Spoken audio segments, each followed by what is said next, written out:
这幅作品呢，是我比较典型的一幅莫果花卉的作品。这个花卉是在花店里买的几种花，把它组合起来。 C'est une de mes peintures Mogu typiques dans laquelle les fleurs sont dessinées sans contour. Les fleurs du tableau ont été achetées à un fleuriste et ont ensuite été arrangées ensemble afin de les représenter de manière naturelle, riche et vivante. J'ai assemblé deux types de fleurs en me basant sur la loi du formalisme en esthétique. Les fleurs de couleur claire à l'avant ne sont pas en pleine floraison. Et la fleur de couleur foncée à l'arrière ajoute de riches dégradés.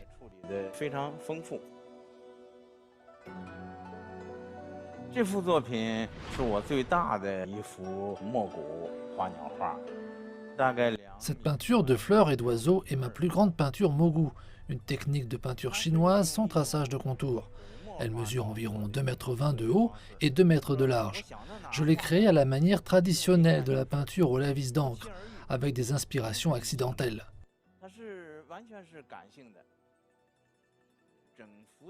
La partie la plus difficile de la peinture était de savoir comment gérer l'entrelacement des feuilles et des tiges de lotus.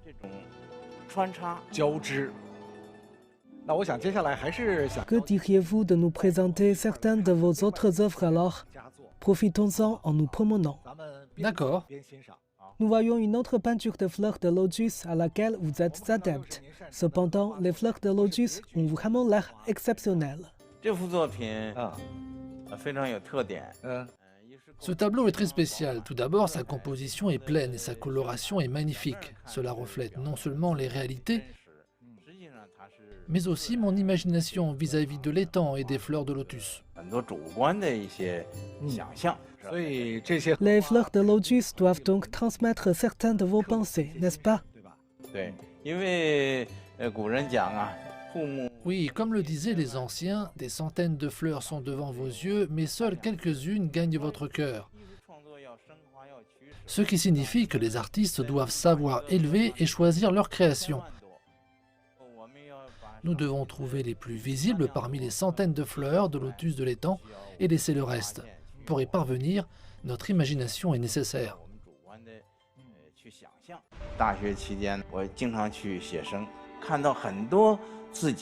À l'académie, j'ai souvent dessiné des croquis de la nature et j'ai vu beaucoup de choses dans la nature qui me touchent beaucoup. Cependant, j'ai rencontré un problème douloureux en les décrivant de manière traditionnelle.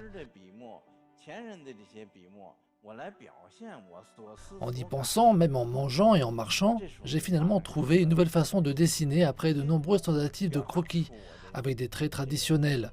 C'est de transmettre mes sentiments dans des peintures finement travaillées au pinceau.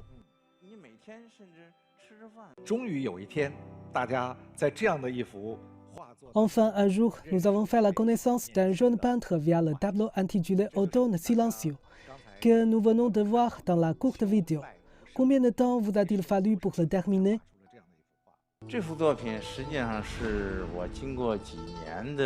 En fait, je l'ai terminé après plusieurs années à accumuler et à faire de nombreux brouillons. Aujourd'hui, j'ai rapporté quelques-uns de mes croquis qui ont servi d'éléments pour Automne silencieux. Dans ce croquis, j'ai dessiné un contour de l'étang de fleurs de lotus, jeté un œil à ses lignes et à sa composition.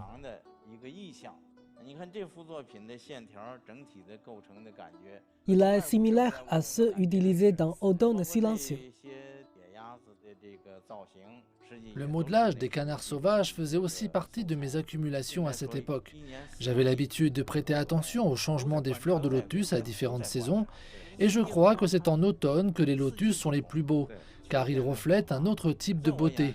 À partir de Automne silencieux, je me suis trouvé une manière appropriée d'exprimer mes sentiments dans la peinture, c'est-à-dire la peinture de style au trait fin, parce que la peinture finement travaillée au pinceau se caractérise comme étant capable de représenter les détails les plus petits.